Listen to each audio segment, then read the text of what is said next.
तव दास दास म्हणता, माते कशाचे भय, रामा जाईन ज्या स्थळी सुख घना, होईल तेथे जय.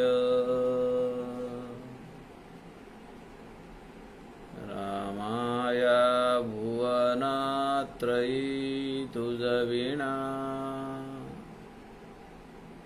नाही तुझा तारक. रामा तू सकलार्थ पूर्ण करीशी, तू तात मी बालक.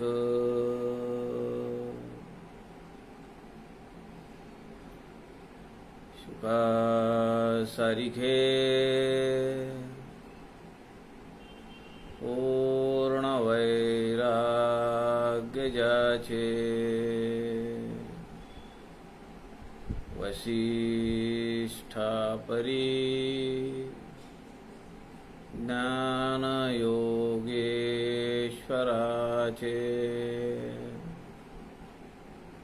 कवी वाल्मिकी सारिखा मान्य ऐसा. नमस्कार माझा सद्गुरु रामदासा. मला वाटते अंतरी त्वा वसावे, तुझ्या दासबोधासी त्वा बोध व्हावे. अपत्या परी आजवी प्रेम रसा, महाराजया सद्गुरु रामदासा. जय जय रघुवीर समर्थ, सब संतन की जय.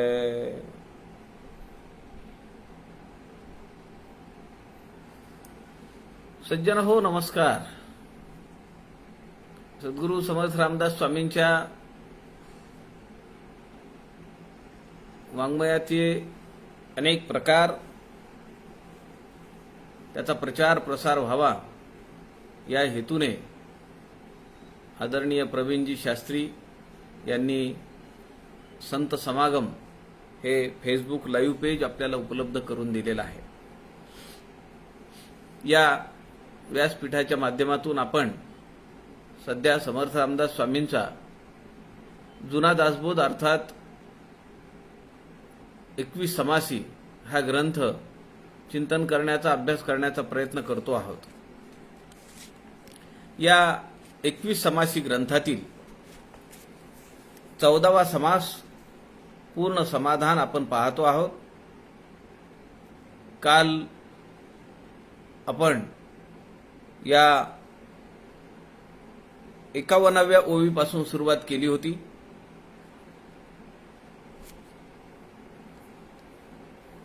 समर्थ या ओव्यांमध्ये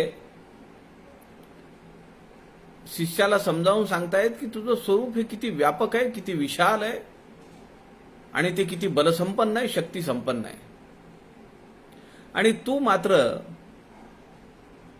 त्या काळाला घाबरतो. त्या एकश्चित काळाची काय तमा बाळगतो तू? तुझं स्वरूप कुणीही त्याला धक्का लावू शकत नाही. या चराचर सृष्टीपूर्वी तू होतास. या चराचर सृष्टीच्या सृजनाच्या वेळी तू आहेस आणि या चराचर सृष्टीचा प्रलय जेव्हा होईल तेव्हा सुद्धा तू असणार आहेस. असं एवढं विशाल व्यापक तुझं स्वरूप आहे. काल आपण या ठिकाणी 54व्या ओवीपर्यंत आलो होतो आणि इंटरनेटच्या व्यत्ययामुळे आपल्याला काल काही हे सत्र पूर्ण करता आलं नाही. काल आपण पाहत होतो 54वी ओवी, पिपिलिकेचे निपक्ष वाते, कैसे पडले ब्रह्मांड पालथे, का दरदूर उडेल गगनपंथे, सूर्यग्रासावया केवी. यामध्ये समर्थ रामदास स्वामी वेगवेगळी उदाहरणं देत आहेत, दृष्टांत देत आहेत. थिलर बाळकास बुडवी खेळता, आकाश मार्गे उडो जाता, ते केवी बाधू शके रामदूता, तया हनुमंतासी. लहान मुलांसाठी ठीक आहे की एखादं छोटं डबकं आहे पाण्याचं, त्यामध्ये लहान मूल पडेल, गुदमरेल, त्याच्या नाकातोंडात पाणी जाईल. पण ज्या हनुमंतानी 100 योजने दूर लांब असलेला समुद्र एका छलांग लावून तो पार केला, त्याला असल्या डबक्याची काय भीती आहे? पहा, म्हणजे त्या शिष्याचा आत्मविश्वास किती जागृत करतायत समर्थ. त्या हनुमंताला त्या डबक्याची काय भीती आहे, ज्याने अख्खा समुद्र पार केलेला आहे. असं तुझं स्वरूप आहे, तू कशाला घाबरतो? पिपिलिकेचे निपक्ष वाते, कैसे पडले ब्रह्मांड पालथे, का दरदूर उडेल गगनपंथे, सूर्य ग्रासावया केवी. बेडकाला जर असं वाटू लागलं की मी एक उडी मारतो आणि सूर्याला गिळून घेतो, शक्य आहे का ते? सूर्यासारखं देदीप्यमान तुझं स्वरूप आहे. काळ काय तुला धक्का लावू शकणार आहे? पिपिलिकेचे निपक्षवाते. काल आपण या पिपिलिका मार्गावरून आपण परमार्थ साधनेतले 4 मार्ग आपण पाहत होतो. पहिला मार्ग मी आपल्याला सांगितला, पिपिलिका म्हणजे मुंगी. मुंगी ही असते असते शनै शनै आपल्या फळापर्यंत जाते. दुसरा मार्ग आहे विहंगम मार्ग, त्याला पक्षी मार्ग असं म्हणतात. पक्षी एका फांदीवरून उडी घेतो, आकाशामध्ये भरारी घेतो आणि आपल्या जे इप्सित फळ आहे त्या फळावर झडप घालून फळ हस्तगत करतो. तिसरा जो मार्ग आहे तो आहे कपी मार्ग. या मार्गामध्ये कपी म्हणजे वानर. परमार्थ साधनेचे शास्त्रांनी वर्णन केलेले हे 4 प्रकार आहेत. कपी मार्गामध्ये काय आहे? वानर फळ पाहत पक्षासारखी उडी मारतं का? नाही मारत. या फांदीहून त्या फांदीवर, त्या फांदीहून दुसऱ्या, तिसऱ्या, चौथ्या, असं उड्या इकडे तिकडे उड्या मारत मारत मारत ते फळापर्यंत जातं. आमच्या जीवनामध्ये अनेक पंथ, अनेक देवदेवतांच्या मागे लागलेले आपण, कुठेतरी एक भाव एक देव असावा, त्याप्रमाणे आता समर्थांच्या कच्छपी लागलेलो आहोत. आता आम्हाला फळ प्राप्त झालेलं आहे, आम्हाला मार्ग सापडलाय, त्या मार्गावर आम्ही चाललेलो आहोत. हा मार्ग आहे तिसरा कपी मार्ग. आणि चौथा आहे मीन मार्ग. मीन मार्ग म्हणजे तुम्ही मासा कधी पाण्यात पोहताना पाहिलाय का? तो भ्या करतो आणि जेव्हा त्याला पाणी प्यायचं असतं तेव्हा तो गिरकी घेतो, उलटी उडी मारतो आणि पाणी तोंडात घेतो. हा चौथा मार्ग आहे. प्रपंचामध्ये रममाण असलेला माणूस एक दिवस त्याला अत्यंतिक वैराग्य प्राप्त होतं. एक दिवस एक मोठा झटका त्याला आयुष्यामध्ये लागतो आणि तिथून तो उलटी गिरकी घेतो, उलटी उडी मारतो आणि प्रपंच सोडून जयास वाटे सुखची असावे तेने दिगंतराप्रती जावे. जयास वाटे सुखची असावे तेने रघुनाथ भजनी लागावे. ती उलटी उडी आहे.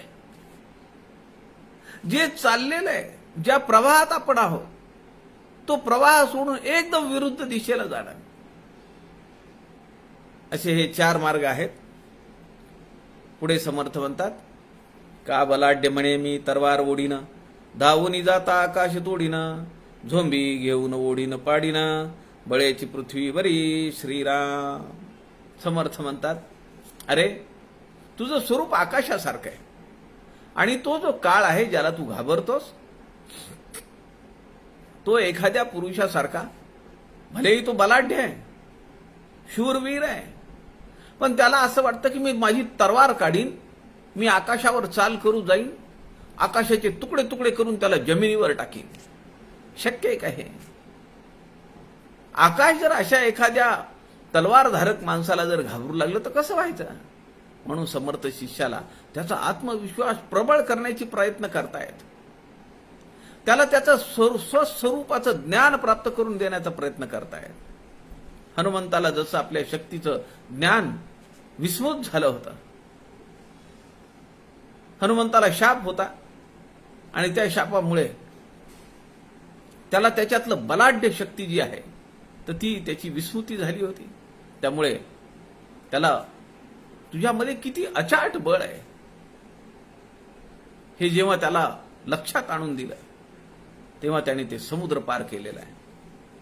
पुढे समर्थ म्हणतात, तोवरी नडव्याने डवरावे, जवत्या पंचाननेन यावे, का पतंगे धावून भक्षावे, होळीसी जैसे श्रीराम. इथं दोन दृष्टांत आहेत. तोवरी नडव्याने डवरावे, अस्वलानी कुठपर्यंत आपली फुशारकी मारावी, कुठपर्यंत त्यांनी स्वतःला रुबाबात मिरवावं, जोपर्यंत त्याला सिंह दिसत नाही तोपर्यंत. एकदा का सिंह दिसला की हा लपून बसतो, तोंड लपवतो. का पतंगे धावून भक्षावे, होळीसी जैसे. समर्थ म्हणतात, किंवा एखाद्या पतंगाने दिव्यावर झडप घालावी आणि म्हणावं की मी या दिव्याला विझवून टाकतो. शक्य नाही. का जैसा नवनीताचा गोळा, युद्धालागी उताविळा, म्हणे मी या वडवा नळा, ग्रासीन सगळे श्रीराम. समर्थ अजून एक दृष्टांत या ठिकाणी देत आहेत की ज्याप्रमाणे एखादा लोण्याचा गोळा तो जर म्हणत असेल की मी समुद्रामध्ये जो अग्नी आहे वडवानल त्याला मी गिळून टाकीन, लोण्याचा गोळा अग्नीच्या जवळ गेल्याबरोबर तोच त्याची काय अवस्था होईल? समर्थ म्हणतात, त्या वडवानाला सारखे तुझे स्वरूप आहे आणि काळ म्हणजे तो लोण्याचा गोळा आहे, तोच विरघळून जाईल तुझ्या जवळ आल्यानंतर. पुढचं एक उदाहरण समर्थ देत आहेत. का जैसा उंबरातील पक्षी, म्हणे मी गिळीन ब्रह्मांडासी, तैसा तुझिया स्वरूपासी, काळाचा आवाका श्रीराम. ही 58वी ओवी जी आहे ती 51व्या ओवीमध्ये मांडलेल्या सिद्धांताला पूरक आहे. 51व्या ओवीमध्ये समर्थ म्हणतात, तुझं पहावया काळाते शक्ती कैची रे. अरे तुला काळ काय धक्का लावू शकतो? का घाबरतो तू काळाला? 58व्या ओवीमध्ये समारोप करताना समर्थ म्हणतात, का जैसा औदुंबरातील पक्षी, म्हणे मी गिळील ब्रह्मांडासी. अरे त्या झाडावरचा जो पक्षी आहे, औदुंबर झाडावर बसलेला पक्षी, तो जर असं म्हणाला की मी या सगळ्या ब्रह्मांडाला गिळून टाकीन, शक्य आहे का? तैसा तुझिया स्वरूपाशी काळाचा आवाका. असं तुझं ब्रह्मांडासारखं स्वरूप आहे आणि तो पक्षी म्हणजे काळ आहे. तो तुला गिळू शकतो का? तो तुला धक्का तरी लावू शकतो का? असं असताना एवढं तुझं विशाळ, व्यापक, बलाढ्य, बलसंपन्न, शक्तिसंपन्न, ऊर्जा संपन्न असलेलं तुझं व्यक्तिमत्व आहे, तुझं स्वरूप आहे. तू कशाला घाबरतो त्या काळाला? तुझं स्वरूप अमर्याद आहे. समर्थ दासबोधामध्ये म्हणतात, घालून अकलेचा पवाड, वावे ब्रह्मांडाहून जाड, तेथे कैचे आणिले द्वाड, करंटपण श्रीराम. कशाला तू एवढा संकुचित होतो? कशाला एवढा खुजा विचार करतो? घालून अकलेचा पवाड. अरे तुझ्यात शक्ती किती आहे, तुझ्यात विवेक किती आहे. घालून अकलेचा पवाड, व्हावे ब्रह्मांडाहून जाड. जाड म्हणजे घनत्व नाहीये, जाड म्हणजे जडत्व नाहीये, जाड म्हणजे व्यापकत्व. व्हावे ब्रह्मांडाहून जाड, तेथे कैची आणिले द्वाड करंटपणा. का एवढा तू संकुचित झालास? का तू स्वतःला एवढा इन्फिरियर समजतोयस?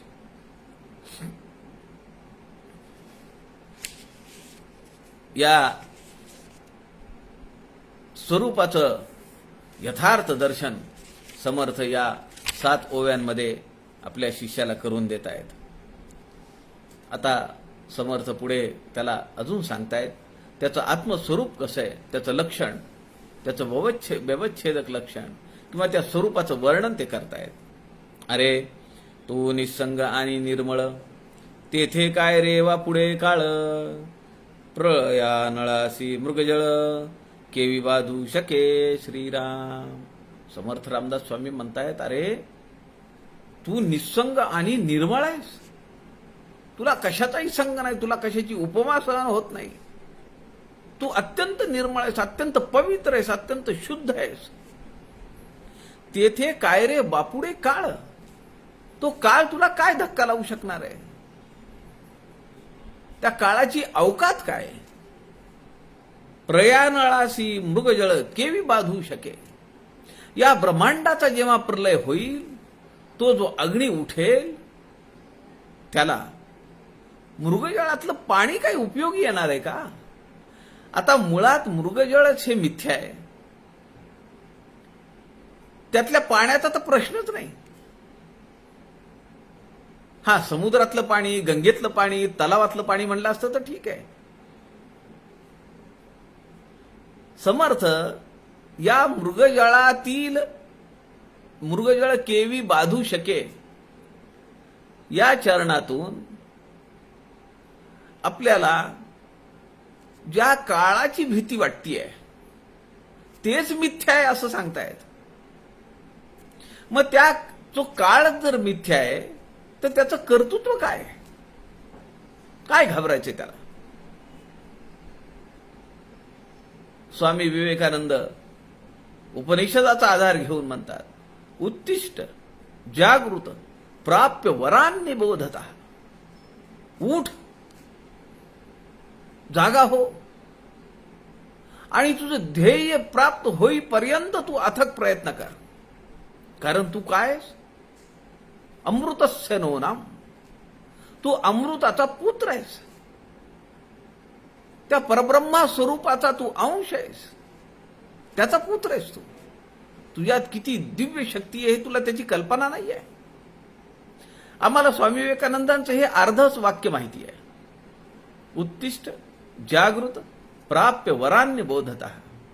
याचा दुसरा चरण काय तो आपण शोधून काढला पाहिजे.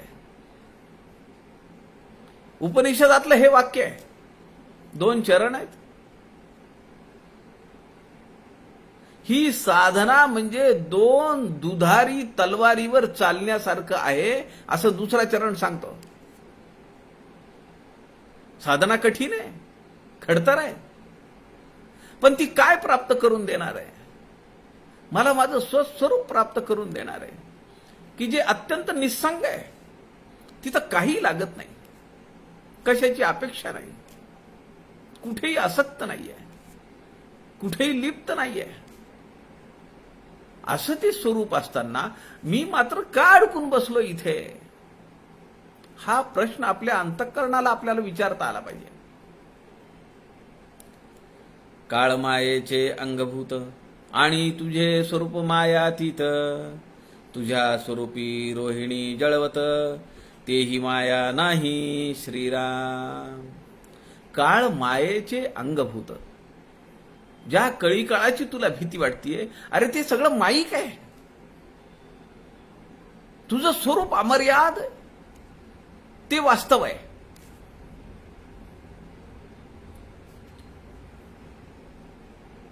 तुझे स्वरूप मायातीत, मायेच्या पलीकडे तुझं स्वरूप आहे. माया तुझं स्पर्शो शके ना, त्या स्वरूपाला मायेचा स्पर्श होऊ शकत नाही. आणि माया जनित असलेल्या या काळाची तू काय तमा बाळगतो, काय भीती बाळगतो? तुझ्या स्वरूपी रोहिणी जळवत, तेही माया नाही. मृगजळातलं पाणी तुझ्या स्वरूपाला कसं ओलं करू शकेल? समर्थ दासबोधामध्ये म्हणतात, खांबसूत्रीची बाहुली जेणे पुरुषी नाचविली, तोची बाहुली हे बोली घडे केवी श्रीराम. ती राजस्थान मधली लोक यायची. आमच्या लहानपणी आम्ही खूप वेळा पाहायचो ते. कठपुतली का खेळ असायचा. एक पडदा लावलेला असायचा. पडद्याच्या पलीकडे जो माणूस आहे त्या माणसाच्या दोन्ही हातांच्या या 5-5, 10 बोटांमध्ये अनेक दोरे लावलेले असायचे. आणि ते दोरे काय करायचे, ते दोरे खालच्या ज्या बाहुल्या आहेत त्यांच्या हाताला, पायाला, डोक्याला, मानेला, डोळ्यांच्या पापण्यांना ते दोरे बांधलेले असत. आणि गाणं वगैरे चालू झालं, लढाई चालू झाली की तो माणूस जो आहे की जो आपल्या प्रेक्षकांना दिसत नाही, तो माणूस त्या दोऱ्या हलवायचा आणि खाली या कठपुतल्या ज्या आहेत त्यांच्यामध्ये युद्ध व्हायचं. अनेक प्रसंग तो दाखवायचा. समर्थांनी या ठिकाणी दासबोधामध्ये असं वर्णन केलंय, खांबसूत्रीची बाहुली जेणे पुरुषी नाचविली, तोची बाहुली हे बोली घडे केवी. तो जो नाचवणारा माणूस आहे तो त्या बाहुल्यांमध्ये की त्या निर्जीव बाहुल्या आहेत. पाहणाऱ्याला असं वाटतं ही बाहुली बोलतीये, हा बाहुला बोलतो आहे. ते एकमेकांशी हाणामारी करतायत, त्यांच्यामध्ये संवाद चालू आहे. अनेक प्रसंग त्या कठपुतलीच्या माध्यमातून रंगवलेले आहेत. या माईक दोऱ्यामुळे आम्हाला की जो माणूस या सगळ्या बाहुल्यांना हलवतो आहे तो दिसत नाहीये. आम्हाला असं वाटतं की या बाहुल्याच एकमेकांसोबत खेळतायत. खरं तर बाहुल्या कशा आहेत, निर्जीव आहेत. तो खेळवणारा आम्हाला दिसत नाही. आणि जे मायेत आहे त्या दोरीच्या मायेमध्ये जे खेळ चालू आहे ते आम्हाला खरे वाटतात. समर्थ पुढे अजून उदाहरण देत आहेत. कर्पुराचे राशीतुनी एक खडा गेला निवडोनी, अग्निसंगे भस्म होऊनी गेला नव्हताची जैसा श्रीराम. आपण कापुराची डबी आणतो, आरती झाली आहे, कापूर लावा म्हणतो, कापरातला खडा काढतो आपण आणि तो पेटवतो. त्याचं अस्तित्व राहतं का? बाटलीमध्ये जे कापुराचे खडे आहेत ते दिसतायत, पण कापुराचा खडा जो अग्नीसोबत पेटला तो स्वतःचं अस्तित्व विरून गेलं. त्याचं कुठे गेलं? ते भगवंताच्या सेवेसाठी समर्पित झाला. कर्पुराचे राशीतुनी एक खडा गेला निवडोनी, अग्निसंगे भस्म होऊनी गेला नव्हताची जैसा. त्याचं अस्तित्व सुद्धा राहत नाही. आम्ही साधना करत करत आमच्या मीपणाचं अस्तित्व सुद्धा संपलं पाहिजे असं समर्थ आम्हाला सांगतायत. तैसा तू ये मायेतुनी स्वरूपी जातोसी निवडोनी, तेथे तुझी देहबुद्धी भस्मोनी गेली नाही रे श्रीराम. तैसा तू ये मायेतुनी, तू आलास आणि या मायेत अडकून बसलास. स्वरूपी जातोस निवडून, पण जेव्हा तू स्वरूपाशी तादात्म्य होतोस, स्वरूपाचा अभ्यास करतोस, तेव्हा तू त्यात विलीन होतोस. त्या कापुराच्या खड्याचं अस्तित्व संपलं. कापुराचा खडा आता दिसत नाही, तो विलीन झाला त्याच्या वायू स्वरूपामध्ये. समर्थ म्हणतात, स्वरूपी जातोसी निवडोनी. तू जेव्हा तुझ्या स्वरूपापर्यंत जातो, स्वरूपाचं ज्ञान तुला प्राप्त होतं, तेव्हा तुझी देहबुद्धी संपते, तुझं अस्तित्व संपतं. भले तुझा पंचभौतिक देह असेल, लोकांना जाणवेल हा सामान्य माणसाप्रमाणे वागतोय. सामान्य मग त्याच्यातून आमच्यात तर काहीच फरक नाही. तो आमच्यासोबत जेवण करतो, खातो, पितो, नोकरी करतो, धंदा करतो, प्रपंच करतो. पण त्याच्यात आणि आपल्यामध्ये फरक काय? आमच्यातला अहमपणा गेलेला आहे, करते पण गेलेला आहे. माझ्यामुळे झालं, मी केलं म्हणून हे घडलं, ही भावना संपलेली आहे. तेथे तुझी देहबुद्धी भस्मोनी गेली नाही रे. अजून तू साधना करतो आहेस आणि तुझी देहबुद्धी संपलेली नाहीये. समर्थ आत्मारामामध्ये म्हणतात, अरे तू कोण कोणाचा, कोठुनी आलासी कैसा, ऐसा विवेक पूर्वीचा, घेई बापा श्रीराम. तू समर्थाचे लेकरू, अभिमाने घेतला संसारू, अभिमान टाकिता पैल पारू, पावसील बापा श्रीराम. बापा म्हणतायत समर्थ, अत्यंत लढिवाळपणे बोलतायत. 21 समासी दासबोध सांगितल्यानंतर पुन्हा समर्थांनी उद्धवांना आत्माराम सांगितला आणि त्या आत्मारामामध्ये हेच वर्णन पुन्हा समर्थ सांगतात. अरे तू कोण कोणाचा, तुझं स्वरूप नक्की काय आहे तुला समजलं नाही अजून. तू कुणाचा मुलगा आहेस, कुणाचा बाप आहेस, कुणाचा नवरा आहेस, कुणाची बायको आहेस, कुणाचा जावई आहेस, कुणाचा सासरा आहेस, कुणाची सून आहेस. अरे तू कोण कोणाचा, कुठून आलासी कैसा, कुठून आलास तू, तुझं मूळ स्वरूप काय, इथं येण्याच्या पाठीमागचं प्रयोजन काय. ऐसा विवेक पूर्वीचा घेई बापा. विवेक आणि विचार कर आणि तुझं मूळ स्वरूप तुझ्या डोळ्यासमोर आण. ऐसा विवेक पूर्वीचा घेई बापा. तू समर्थाचे लेकरू. मागच्या ओव्यामध्ये समर्थांनी सांगितलंय की तू मज सिंहाचे पिलू, काळ काय रे बापडी भालू. तू त्या अस्वलाला घाबरतो. अरे तू तो छावा आहेस, तू माझा बछडा आहेस, तू परब्रह्म स्वरूप आहेस. तू समर्थाचे लेकरू, अभिमाने घेतला संसारू. कुठून तुझ्या डोक्यात खूळ चढलं. माझं माझं माझं माझं माझं म्हणतोस, माझा म्हणतोस, म्हणतास पुंजे. अभिमानाचा पुंज आहे म्हणाले तुझ्यामध्ये. हे माझं, ते माझं, ते माझं. माहिती आहे काहीही सोबत येणार नाही. हे माझं माझं म्हणता सुद्धा येईल, म्हणलंही पाहिजे. पण हे म्हणत असताना अंतःकरणामध्ये हे माहिती पाहिजे की हे माझ्यासोबत येणार नाहीये, हे माझं नाहीये. पण मी माझंही म्हणल्यानंतर समोरच्याला वाटतं की अरे हा आपल्याला माझं म्हणतोय.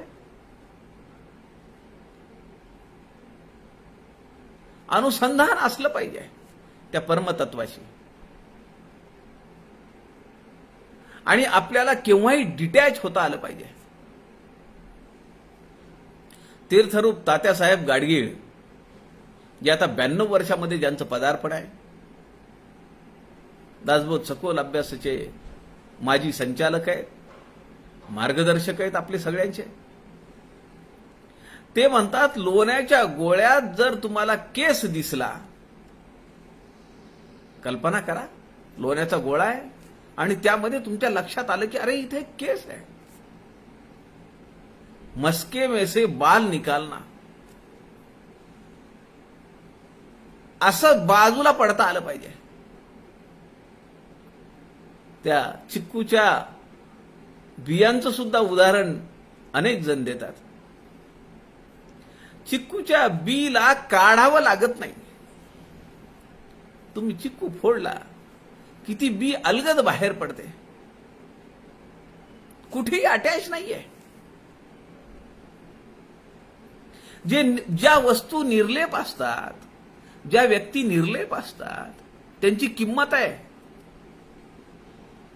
विचार करा, आम्ही किती लिप्त आहेत, आम्ही किती आसक्त आहेत. यांनी ते करायला पाहिजे, त्यांनी मला असं बोलायला पाहिजे, त्यांनी मला ते द्यायला पाहिजे, त्यांनी माझं हवं नको बघायला पाहिजे. मी त्याचं एवढं केलं नाही का, मी त्याच्या पडत्या काळात मदत केली नाही का. ही सगळी आसक्ती आहे. अहो भांडी सुद्धा निर्लेपच्या भांडींची किंमत जास्त आहे. माणूस जर निर्लेप असेल तर किती किंमत आहे? भांड्यांची जर निर्लेप वस्तूंच्या निर्लेप भांड्यांची जर किंमत जास्त असेल तर निर्लेप व्यक्तीची किंमत किती असेल? समर्थ म्हणतात, तू समर्थाचे लेकरू, अभिमाने घेतला संसारू. कुठून तुला दुर्बुद्धी सुचली आणि तू हा अभिमान घेतला की हा संसार माझा आहे? अभिमान टाकिता, जर तू हा अभिमान टाकलास, सोडून दिलास, या अभिमानाचा त्याग केलास, पैल पारू पावसील बापा, या भवसागराच्या पल्याड तू सहजपणे जाशील. जातोसी येतोसी हे बोलणे न घडे, परी तुझ स्वहित कैसे घडे. म्हणून हे अघटित घडे, बोलणे अम्मासी स्वरूप श्रीराम. स्वरूप बोलणे न घडे कैसे, ये धरती मन घाली अमासे. हे तू प्रकृतिया विश्वासे, भाषण करीन अम्मासी श्रीराम. स्वरूप आहे स्वरूपा परते, झाडुनी टाकीती मातृका ते. तरी मातृका वेगळे तया ते, मातृकी कैसे बोलता स्वामी श्रीराम. आता या ठिकाणी समर्थ आपल्या शिष्याला थोडं जरा दटावून बोलतायत. ते म्हणतायत, जातोसी येतोसी हे बोलणे न घडे. माझा जन्म झाला, माझा मृत्यू झाला, याला काय अर्थ आहे का? परी तुझं स्वहित कैसे घडे. तू जर असं म्हणत राहशील आणि यातच अडकून बसशील की माझा जन्म झाला, मी आता जिवंत झालो, माझा मृत्यू झाला, मी मेलो, माझं सगळंच संपलं, असं जर तू करत बसशील तर तुझं स्वहित, तुझं हित कसं घडेल? या जन्मात येऊन तुला जे मिळवायचे ते कसं मिळेल?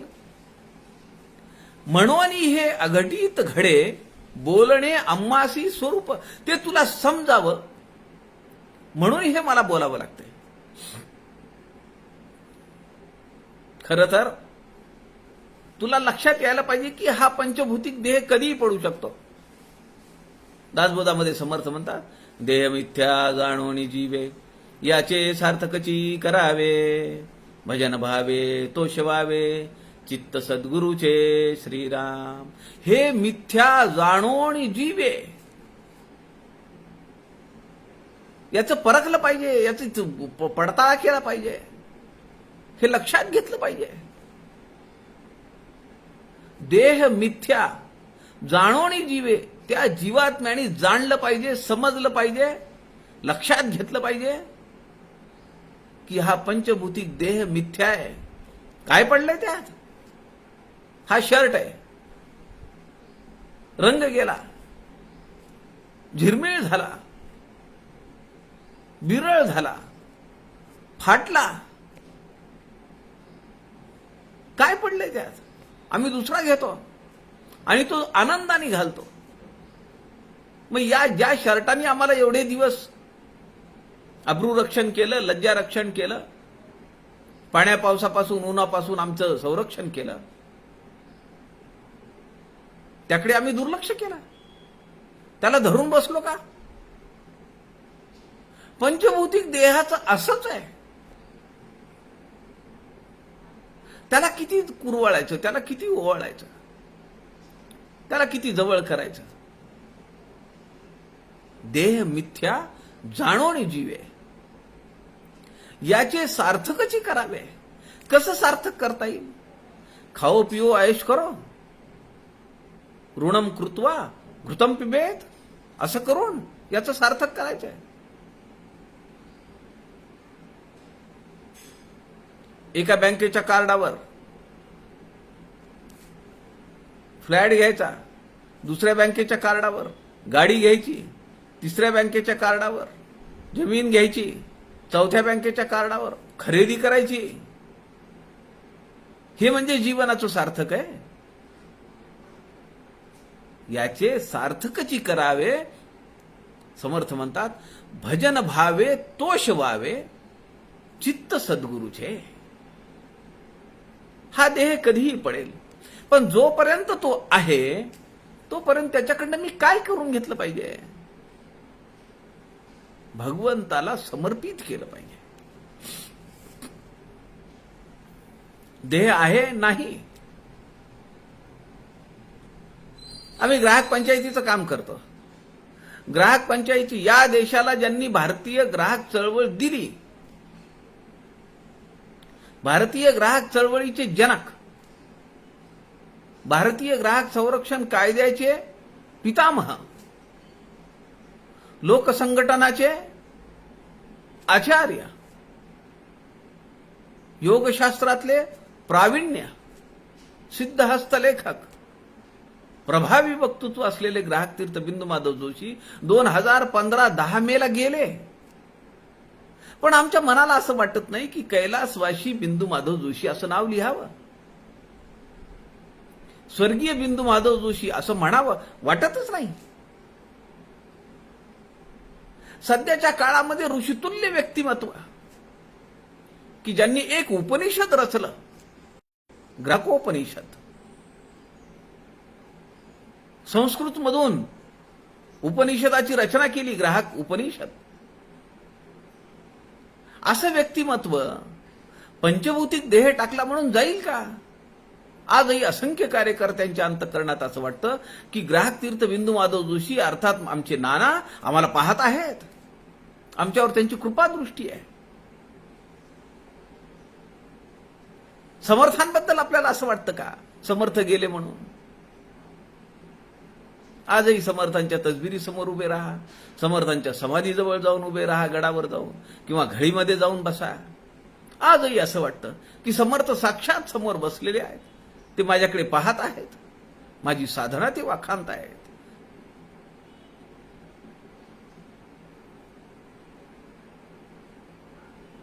सदा सर्वदा देव सन्निध आहे, कृपाळूपणे अल्पधारिष्ट पाहे.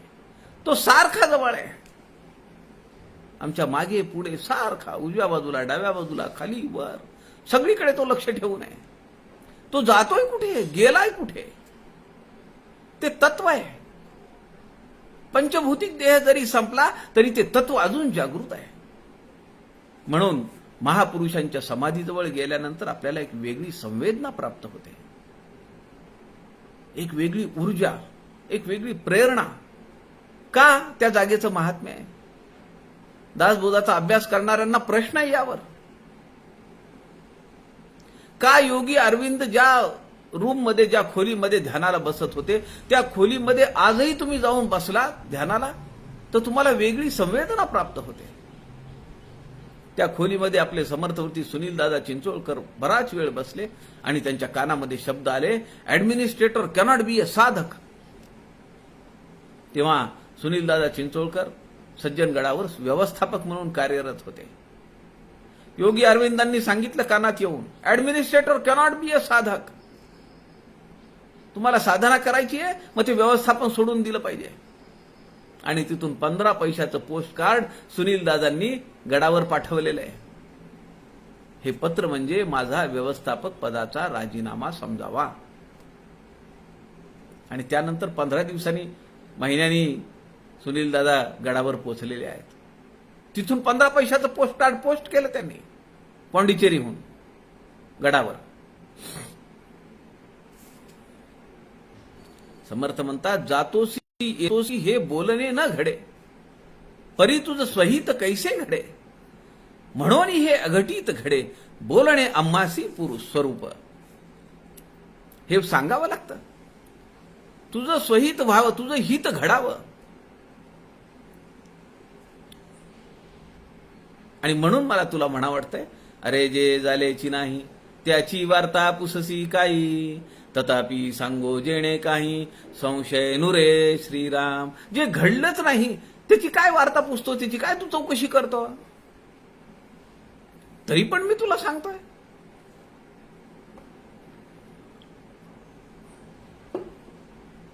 ते ह्याच्यासाठी सांगतोय, तथापि सांगो जेणे काही, संशय नुरे. तुझ्या मनामध्ये कसल्याही प्रकारचा संशय, प्रश्न, किंत, आशंका, भ्रम राहिला नाही पाहिजे. म्हणून मला हे तुला सांगावं लागतंय. खरं तर काही घडलेलंच नाहीये. दोरी करिता भुजंग, जळाकरिता तरंग, मार्तंडाकरिता चांग, मृगजळ वाहे श्रीराम. खरं तर काय, दोरी करता भुजंग. तिथं दोरी आहे, दोरी पडली आहे म्हणून आम्हाला काय दिसतंय? साप दिसतोय.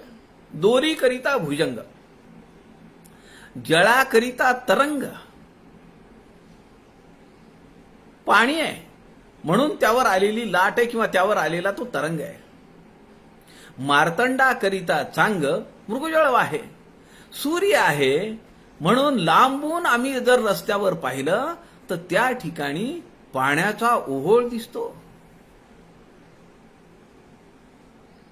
भक्तीकरिता भिंती झाली, मातीकरिता भिंती झाली, सिंधूकरिता लहरी आली, तिळाकरिता पुतळी दिसो लागे श्रीराम. ही सगळी जी उदाहरणं आहेत नवीन दासबोधातली, इथं काहीतरी आहे. दोरी आहे म्हणून भुजंग दिसतोय, सूर्य आहे म्हणून मृगजळ दिसतंय, समुद्र आहे म्हणून लाट दिसतीये, डोळ्यामध्ये काळा ठिपका आहे म्हणून आम्हाला बाहुल्या दिसतायत, म्हणून आम्हाला चित्र दिसतायत. आता आम्ही या सगळ्या या पाण्याला, मृगजळातल्या पाण्याला, लाटेला, त्या बाहुलीला किंवा त्या सापाला, भुजंगाला खरं मानायचं का? मी उभा आहे, माझी सावली पडली आहे, ती सावली खरी आहे का? आता सावली कधी कधी एकदम लांब पडते, माणूस घाबरतो, त्या सावलीला पाहून घाबरतो. अरे बापरे, काय एवढं लांब आलंय? पण ती माणसाचीच सावली आहे. आता माणूसच जिथं मिथ्या आहे, त्या सावलीचं काय भय आहे? कधी कधी सावली बुटकी होते, सावली विचित्र आकार घेते. मी एकदा व्हॉट्सअपवर आलेली एक पोस्ट पाहिली. बोटांच्या सावल्यांनी अनेक प्रतिमा तयार केलेल्या होत्या. मुळात काय, बोट आहे, हात आहे, हाताची बोट आहेत, परंतु त्यावरून त्या बोटांच्या सावल्यांवरून अनेक प्रतिमा तयार केलेल्या होत्या. आता त्या प्रतिमांमध्ये आम्ही अडकून बसणं हे कितपत योग्य आहे? मुळात तो जो हात आहे तोच मिथ्या आहे. देह मिथ्या जाणोनी जीवे, याचे सार्थकची करावे. कशाला भिणार आपण, कशाला घाबरणार, कशाला त्याच्यात अडकणार? समर्थ म्हणतायत, स्वरूप बोलणे न घडे कैसे, यदर्थी मन घाली आमासे. अरे थोडा वेळ काढ. समर्थ म्हणतायत, फार सुरेख शब्द ह्या आमासे. तू मनावर तर घे, तू विचार कर. स्वरूप बोलणे न घडे कैसे. स्वरूपाचं मी तुला काय सांगू, कसं सांगणार मी? ते शब्दाची उपमा त्याला देताच येत नाहीये. यदर्थी मन घाली आमासे. पण मी जे काही तुला दृष्टांत दिलेले आहेत त्यावर तू थोडं चिंतन तर कर. हेतू प्रकृती या विश्वासे, भाषण करी ना आम्हासी. आता तू विनाकारण मला फालतू प्रश्न विचारत बसू नकोस. समर्थांनी थोडं जरा दटावलंय त्याला. आता शिष्य गोंधळलाय, त्याला तर सगळं लक्षात आलंय. खरंय, समुद्र आहे म्हणून लाटा आहेत, अंधारातली दोरी पडलीये म्हणून ती मला सापासारखी दिसतीये, सूर्याचा प्रकाश चकाकतोय म्हणून मला रस्त्यावर मृगजळ वाहतंय, पाणी वाहतंय असं दिसतंय. माहितीये मला हे सगळं खोट आहे, पण हे दिसतंय ती तरी आहेच ना. आता त्याच्या मनामध्ये थोडी शंका निर्माण झाली आहे, त्याच्या मनामध्ये विचारांचा गोंधळ निर्माण झालेला आहे. तो पुन्हा शिष्य म्लान वदने बोले, पुन्हा आपला म्लान चेहरा करतो. सद्गुरूंच्या समोर हात दोन्ही जोडून उभा राहतो, त्यांच्या चरणांवर डोकं ठेवतो आणि एक प्रश्न शिष्य विचारतो. स्वरूप आहे स्वरूपा परते, झाडूनी टाकीती मातृका ते, तरी मातृका वेगळे तया ते, मातृकी कैसे बोलता स्वामी श्रीराम. तो म्हणतो, अहो हे तुम्ही मला सगळं समजावून सांगताय, जी उदाहरणं तुम्ही मला देतायत ती दिसतायत की, आणि ज्या शब्दांनी तुम्ही मला हे सगळं समजावून सांगतायत ते शब्द खोटे आहेत तुम्ही म्हणता, त्या स्वरूपाला कसली उपमा सहन होत नाही म्हणता, पण हे सगळं तुम्ही मला त्या शब्दांच्या माध्यमातून तर सांगताय, त्या वस्तूंच्या माध्यमातून तर सांगताय. स्वरूप आहे स्वरूपा परते, हे जे काही तुम्ही मला सगळी उदाहरणं दिली त्याच्या पलीकडे ते मला मान्य आहे. झाडूनी टाकीती मातृका ते, एकही शब्द त्यांचं वर्णन करू शकत नाही, त्या स्वरूपाचं वर्णन करू शकत नाही. तरी मातृका वेगळे तया ते, मातृकी कैसे बोलता स्वामी. त्याला प्रश्न पडलाय, अहो तुम्ही हे सगळं मिथ्या आहे म्हणता, टाकून द्या म्हणता, त्याचेच उदाहरण तुम्ही मला देताय, असं कसं बरं स्वामी. स्वरूप संकल्पाचा प्रांत, ऐसे जाणावे निभ्रांत, या स्वरूपाचा अंत, संकल्पासीही ठाकेना श्रीराम. स्वामी संकल्पा परता, ऐसे शब्दी का बोलता, उरतो शब्द सर्वथा, बोलोची नये श्रीराम. माझे बोलणेची अबोलणे, हेतू विचारून या पाहणे, या शब्दासी होणे जाणे, संकल्पीच आहे श्रीराम. माझा उद्गार जो निघाला.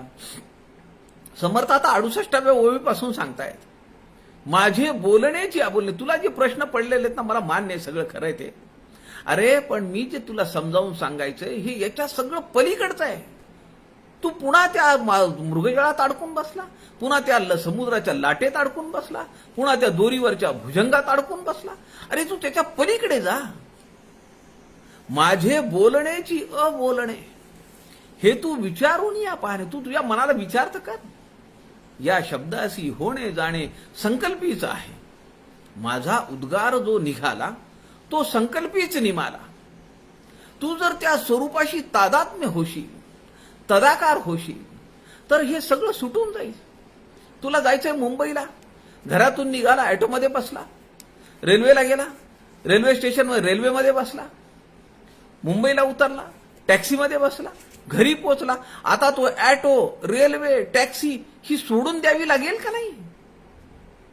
आता तर तू घरात आला ना. समर्थ या इथं म्हणतायत, तो संकल्पीच निमाला, परी आत्माराम संचला राहिला, संकल्प अतीत की.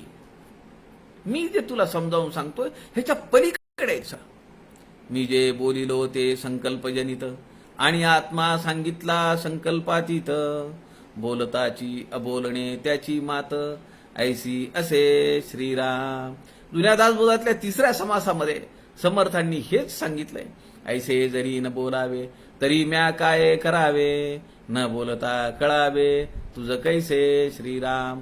अरे बोलणे ती तुके व्यर्थ जाते, परी बोलता बोलता अनुभवा येते, अनुभव सोडिता ते आपणची होई जे श्रीराम. समर्थ म्हणताय की तुला समजावं म्हणून मी हे सगळं सांगतोय, हे सगळे दृष्टांत दिले, मी जी एवढी बडबड केली, हे तुला त्या स्वरूपाचं ज्ञान व्हावं, त्याचा एक अंदाज यावा म्हणून हे मी तुला सगळं सांगितलं. मी जर नाही बोललो तर तुला समजेल कसं. अरे बोल रे तिथुके व्यर्थ जाते, मला मान्य आहे, बोलून काही त्यातला अर्थ नाहीये त्याच्यात, परी बोलता बोलता अनुभवता येते, अनुभव सोडिता ते आपणची होई जे. किती मोठा सिद्धांत समर्थांनी मांडला. मी तुम्हाला सांगतो, मी वर्णन करतोय तुमच्या समोर. नांदेडला सचखंड गुरुद्वार आहे. शीख पंथाचे 10वे गुरु गुरु गोविंद सिंगजी यांची समाधी इथं आहे. हे सगळं परोक्ष ज्ञान आहे. हे शब्दातून मांडलेलं ज्ञान आहे. मग तुम्ही इथं नांदेडला येता,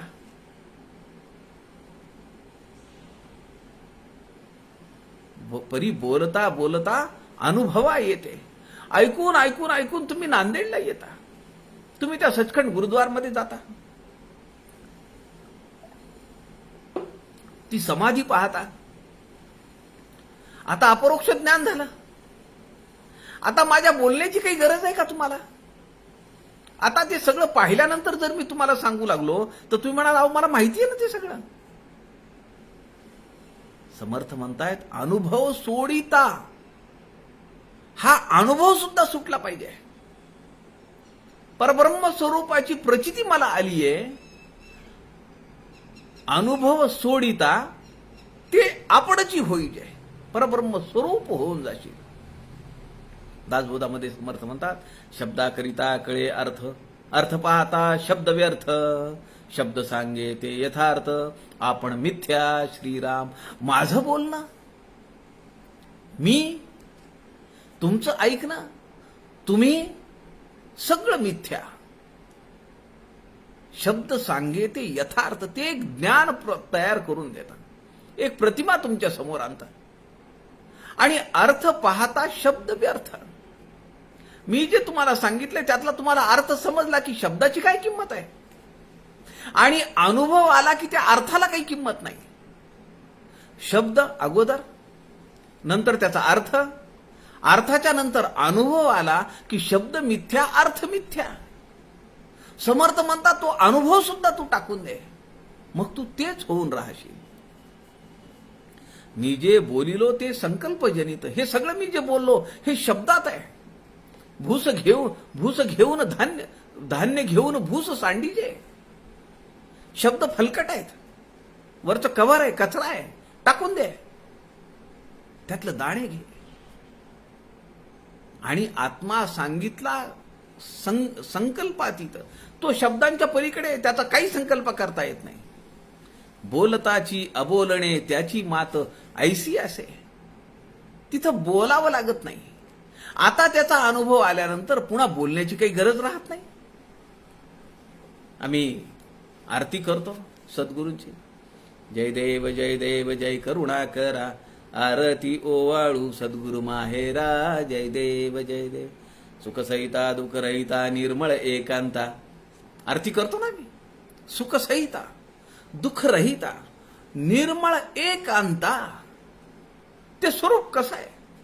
अत्यंत निश्चळ आहे, अत्यंत निर्मळ आहे, अत्यंत शुद्ध आहे, अत्यंत पवित्र आहे. आणि ते कुठल्याही कोलाहलामध्ये नाहीये, एकांत आहे. कलिमल दहना गहना स्वामी समर्था. या कलियुगातला सगळा जो मळ आहे त्याचा तू दहन करतोस, समूळ नायनाट करतोस. नकळे ब्रह्मादिका अंत अनंता. ब्रह्मा विष्णू महेश अशा देवांना सुद्धा तुझा अंत समजत नाही. तो तू अम्मा सुलभ जय कृपावंता. परंतु ते परमतत्व तुझ्या कृपेमुळे आम्हाला सहज प्राप्त होत आहे, कारण तू ते आम्हाला समजावून देतोस, आमच्या अनुभवाला आणून देतो. पुढचं जे कडवं ते या चरणांशी लागू आहे. माये विण माहेर विश्रांती ठाव. जिथं माया नाहीये असं ते माहेर आहे. माये विण माहेर विश्रांती ठाव. ते खरं माझं विश्रांतीचं ठिकाण आहे. कुठलीही माया नाहीये, ते परब्रह्म स्वरूप आहे. अर्थ लाभ बोलणी वाव. आता इथं आपल्याला या 69 आणि 70व्या ओवीमध्ये जे सांगितलंय त्याची प्रचिती येईल. शब्दी अर्थ लाभ बोलणी वाव. शब्दांमधून अर्थाचा लाभ झाला. आता बोलण्याचं काय काम आहे? मला सगळं आकळलंय. सद्गुरु प्रसादे सुलभ उपाव, रामी रामदासा फळला सद्भाव.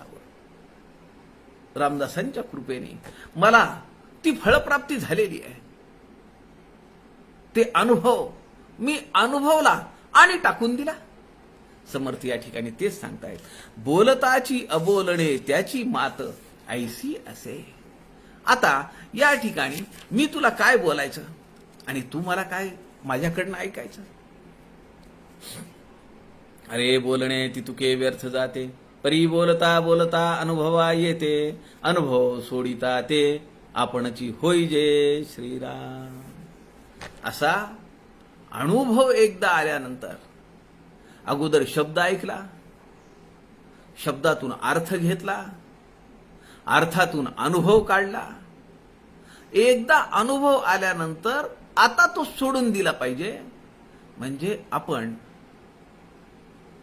त्यातला अहंकार संपला की मला अनुभव आलाय, माझं अस्तित्व संपलं आणि मी माझं स्वरूप जे समर्थ आम्हाला समजावून सांगाय उद्धव स्वामींच्या माध्यमातून त्या स्वरूपाची प्रचिती मला येते. आणि आता मी तिथं उरत नाही.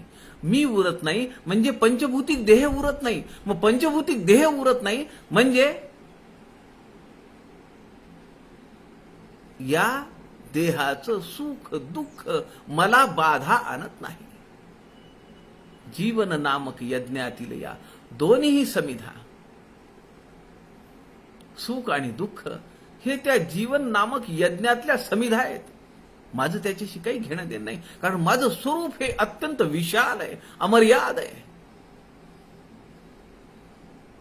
हीच धरोहर, हाच उपदेश आपण उद्या दुपारी 3 वाजताच्या सत्रामध्ये पाहूया. आपल्या सगळ्यांच्या हृदयस्थ परमेश्वराला वंदन करतो. झालेली सेवा समर्थांच्या चरणी अर्पण करतो. जय जय रघुवीर समर्थ.